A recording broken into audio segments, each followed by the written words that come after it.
Hello makeup lovers, कैसे हो आप सब। तो मैं हूं आपकी प्रोफेशनल मेकअप आर्टिस्ट सुमन वाघरी और आ गई हूं मैं आपके लिए ये गांव की ब्राइड लेके, जिसका है ये पार्ट 2 और इसका पार्ट 1 मैंने पहले ही वीडियो अपलोड कर दी है, तो आप जाके देख सकते हो। उसमें मैंने इनका डाला था वर्क घोड़े वाला लुक, जो कि वो फंक्शन भी था डे का ही, और ये फंक्शन इनका जो है ये है इनका आज वेडिंग डे, तो ये भी फंक्शन इनका डे का ही है। और आप देखना आगे वीडियो में कि इतनी ज़्यादा गर्मी में महसाणा की 45 डिग्री से भी ज़्यादा कुछ गर्मी होगी, उसमें ये मेकअप टिक पाता है या नहीं।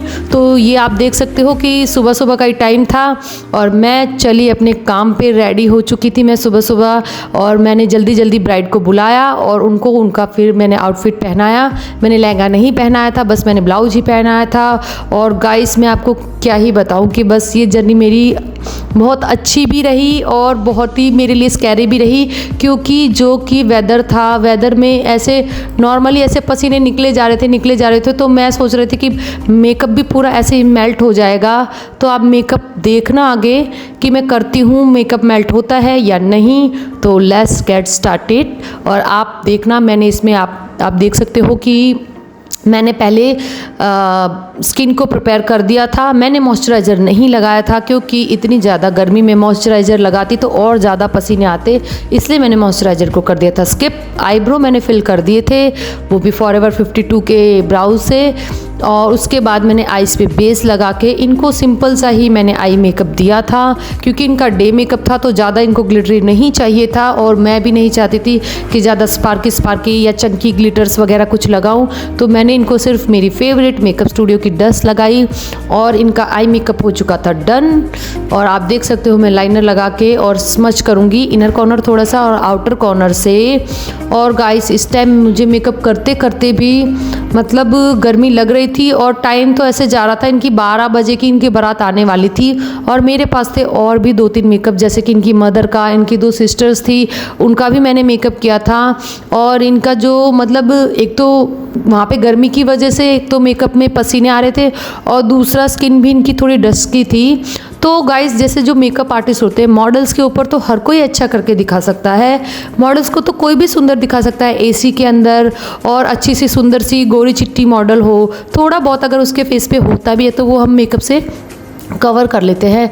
पर असली मेकअप आर्टिस्ट का तो यहीं पे होता है एग्ज़ाम, और ये एग्ज़ाम जो होता है ये हमें क्लियर करना ही पड़ता है। तो ये एग्ज़ाम क्या होता है कि जैसे हमें बहुत ज़्यादा गर्मी हो रही है, या बहुत ज़्यादा बरसातें हैं, या बहुत ज़्यादा सर्दी है, तो उसमें स्किन टेक्सचर अलग अलग हो जाते हैं। कभी स्किन में से ऑयल निकल रहा है, कभी ओवर ड्राई हो जाती है, कभी हमारे जो प्रोडक्ट है बरसातों में जैसे होते हैं वो काम नहीं करते हैं। तो यही हमारा सबसे बड़ा टास्क होता है कि हम इसमें भी अच्छा अपना कैसे दे, और 100 नहीं हमें 200% ही देना होता है।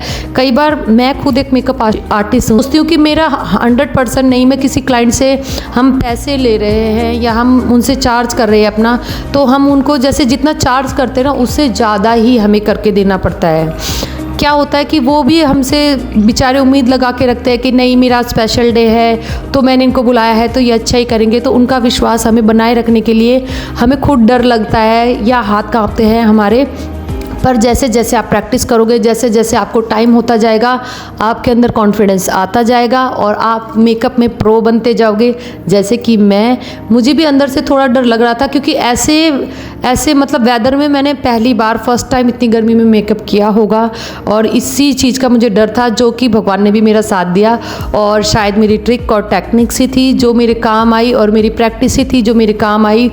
और इनका जो मेकअप था बहुत ही बढ़िया हुआ था, एक नंबर इनका मेकअप हुआ था। मैंने मॉइस्चराइज़र ना देके, क्योंकि मॉइस्चराइज़र आपको कोई लोग देते हैं, गर्मियों में भी मॉइस्चराइज़र देते हैं, पर मैं नहीं देती हूँ मॉइस्चराइज़र। और इनका बेस वगैरह भी मैंने विदाउट मॉइस्चराइज़र दिया था। उसके बाद मैंने जो फिक्सर है इनको, जो मैंने फाउंडेशन के साथ भी लगाया था फिक्सर, और पाउडर लॉकिंग के बाद भी मैंने फिक्सर लगाया था। और ओवरऑल मेरा ये जो जर्नी है ना बहुत ही अच्छी रही, यादगार रही, और मेरे लिए एक नई सीख और मुझे नए तरीके के मतलब एज अ प्रैक्टिस भी मैं समझ सकती हूँ कि कई बार हमें ऐसा अगर कोई जगह मिल जाए या कोई ऐसे क्लाइंट मिल जाए तो हम उसे कैसे हैंडल कर सकते हैं। तो गाइस अगर मेकअप आर्टिस्ट हो और मेकअप करते हो तो आपको इन सारी बातों का ध्यान रखना पड़ता है। और आपको ये भी ध्यान रखना पड़ता है कि जैसे हम जा रहे हैं क्लाइंट से पहले हमें अपने जो कस्टमर्स होती है उनसे बातचीत करनी चाहिए, उनकी रिक्वायरमेंट पूछनी चाहिए, समझना चाहिए कि उनको कैसा मेकअप चाहिए, कैसा नहीं मेकअप चाहिए। वो अगर आपको कोई रेफरेंस दे रहे हैं, कोई इंस्टा से फ़ोटो दिखा रहे हैं, तो आप उसके अकॉर्डिंग भी आपको जितना आता है आप उसके हिसाब से उनको हैंडल कर सकते हो। क्योंकि मेकअप आर्टिस्ट एक मेकअप आर्टिस्ट नहीं होता है खाली वो मेकअप से रिलेटिव, हमें सिर्फ मेकअप ही नहीं करना होता है किसी क्लाइंट का, हमें उनके इमोशनल से जुड़ना पड़ता है क्योंकि उनका वो बहुत ही स्पेशल डे होता है। वो जो सारी फ़ोटोज़ होती है, वीडियो होती है, वो उनकी ज़िंदगी भर की याद रहती है और जो जो उनके साथ उस दिन होता है वो भी उन्हें याद रहता है। एज अ मेकअप आर्टिस्ट हमारे पास तो बहुत सारी ही, जैसे हम ब्राइड्स करते हैं, साइडर्स करते हैं, तो हमें शायद क्लाइंट याद रहे ना रहे कि हमारे साथ उस क्लाइंट ने क्या किया था या उस ब्राइड ने क्या किया था, पर उन्हें ज़रूर याद रहता है कि ये वाले मेकअप आर्टिस्ट ने मेरे साथ ये चीज़ की थी या वो चीज़ की थी, चाहे वो अच्छा बिहेवियर हो या चाहे बुरा बिहेवियर हो। तो हमें एक बात याद रखनी चाहिए कि हमें जो भी, हम कोई भी बुकिंग में जा रहे हैं वहाँ हमें उनके साथ कैसा बिहेव करना चाहिए। अगर आपको लगता ही है कि भाई नहीं कुछ ज़्यादा ही हो रहा है तो आप पोलाइटली शांति से बात उनको करके आप अपनी भी बात रख सकते हो उनके आगे, क्योंकि सारे कस्टमर्स ऐसे नहीं होते। और आजकल तो ये बहुत ही अच्छा सिस्टम है कि लोग मेकअप आर्टिस्ट को भी एक अच्छी नज़रों से देख रहे हैं और अच्छा उनको भी एक आगे रिस्पॉन्स अच्छा मिल रहा है। तो मेरा तो यही कहना है कि मेरा ये जो जर्नी था इसमें बहुत ही अच्छा रहा। इनकी जो मदर थी वो भी बहुत अच्छे थे, ब्राइड थी, ब्राइड की सिस्टर्स थी, बाकी और सारे आस पड़ोसी भी इनके बहुत ही अच्छे थे। मैं फ़र्स्ट टाइम इतनी दूर गई हूँ, आसपास तो मैं जाती रहती हूँ, दिल्ली के आसपास की सारी बुकिंग्स में मैं जाती रहती हूँ, पर मेरा दूर का ये जो जर्नी था अच्छा रहा ओवरऑल। और इन्होंने जो मुझसे, आप देख सकते हो वीडियो के अंदर, राधा रानी वाला जो इन्होंने बिंदिया लगवाई थी, ये भी मेरे साथ फ़र्स्ट टाइम इन्होंने मुझसे, किसी क्लाइंट ने, किसी ब्राइड ने मुझसे फ़र्स्ट टाइम ही ये राधा रानी वाली बिंदिया लगवाई होगी।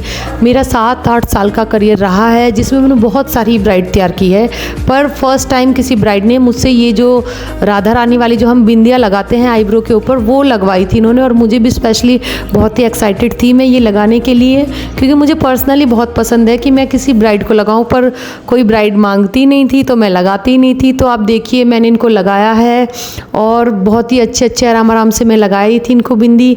और इनका ये आप देख सकते हो कि इनको कितना पसंद आया था इनका ये लुक, इनकी फैमिली वालों को भी बहुत पसंद आया था।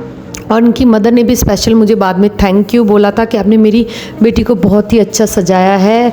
और ये ओवरऑल जर्नी मेरी बहुत ही अच्छी रही मेकअप को लेके। बाद में भी मैंने इनको कॉल किया था, मैंने इनसे पूछा था कि आपका मेकअप स्टे रहा कि नहीं, तो इन्होंने कहा नहीं मेरा मेकअप आराम से स्टे रहा था। और इनकी मदर का भी आप देखना, उनका भी मेकअप स्टे ही रहा था। तो ये देखो मैंने इनको ज्वेलरी वगैरह पहना दी थी, सब कुछ दुपट्टा ड्रैपिंग टक कर दिया था। और उसके बाद इनको, इनकी मम्मी बोल रही थी कि मुझे ले जाना है इनको, तो फिर मैंने थोड़ी सी पिक वगैरह ली फटाफट। और जितना मुझसे हो सकता है, जैसा मुझसे हो सकता है मैं वैसा शूट करती हूँ। आपको अगर वीडियोस मेरी अच्छी लगती है तो आप प्लीज़ चैनल को लाइक कीजिए, वीडियो को लाइक कीजिए सॉरी, और चैनल को सब्सक्राइब प्लीज़ करना ज़रूर। और वीडियो शेयर भी करना, जैसे लगता है आपको कि किसी को नीड है वीडियोस की तो आप उनको शेयर कर सकते हो। और कमेंट बॉक्स में आप कमेंट कर सकते हो। उसके बाद जब मेरे 1-2 मेकअप, इनकी सिस्टर का मेकअप, सबका मेकअप हो गया था, तो ये मैंने लंच किया। और उसके बाद लंच करके फिर मैं आ गई, दिल्ली के लिए निकल गई। और वहाँ पे मुझे जैसे कोई रेलवे की किसी चीज़ की टिकट वगैरह, मेरी इमरजेंसी बुकिंग नहीं हो पा रही थी, तो बस का टिकट मिल गया था अच्छे से। और एसी वाली बस थी और बहुत ही मज़ा आया। और आप ये देख सकते हो इस टाइम 5 बजे या 5 बजे से ऊपर का टाइम हो रहा है, पर धूप ऐसी लग रही है कि जैसे 1 बजा हुआ है। और ये रात हो गई थी उस टाइम। फिर मैंने, रात को भूख लगी तो फिर हम खड़े हुए। रात को 10:30 बजे के टाइम बस रुकी एक जगह, तो फिर वहाँ पे हम उतरे और काफ़ी अच्छा लगा। वहाँ पे भी मौसम थोड़ा, इस टाइम तक थोड़ा वेदर थोड़ा ठंडा था, तो मैं नीचे उतरी। बस तो एसी वाली थी तो वहाँ से निकलने का मन ही नहीं हो रहा था। ये रही देखो बस, और बस भी बहुत ही अच्छी थी ये वाली। सुबह मॉर्निंग में, दूसरी मॉर्निंग में हम 8-9 बजे के टाइम दिल्ली पहुँच चुके थे। वहाँ पे मैं उतरी वहाँ पे और देखा बाहर अच्छा सा जैसे ये व्यू था रात के टाइम का, अच्छा ठंडी ठंडी थोड़ी हवा भी चल रही थी। और हम शायद राजस्थान के आसपास के किसी इलाके में थे, मुझे वो तो नहीं पता कि कहाँ पे हम थे, पर यहाँ पे ये देख सकते हो सारी ये दुकानें थी, तो मैंने इनकी भी थोड़ी सोचा चलो वीडियो ले ही लेती हूँ। ये मेरे हस्बैंड हैं, इन्होंने कहा मैं ऑर्डर देता हूँ, आप तब तक बैठो। तो हम यहाँ पे आए, सारे पैसेंजर भी यहीं पे बैठे हुए थे और फिर हमने यहाँ पे राजस्थान की जो स्पेशल डिश है, ये इस रोटी को टिक्कड़ बोला जाता है और टिक्कड़ के साथ इन्होंने दिया था घी, देसी घी खूब डाल के।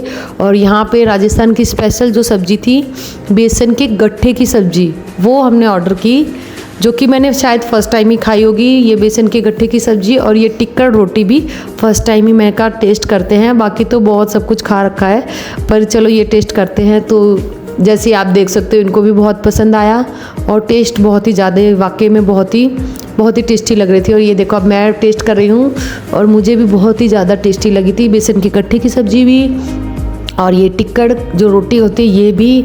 और ओवरऑल ये जर्नी बहुत ही अच्छी रही। और मेरा ये जो व्लॉग है और ये जो आप मेकअप का देखा है आपने वीडियो, अगर आपको थोड़ी भी अच्छी लगी हो तो वीडियो को लाइक ज़रूर करना और सपोर्ट करने के लिए प्लीज़ चैनल को सब्सक्राइब कर देना। Thank you for watching. मिलते हैं नेक्स्ट वीडियो में और आप कमेंट बॉक्स में बताना कि आपको नेक्स्ट वीडियो किस चीज़ की चाहिए।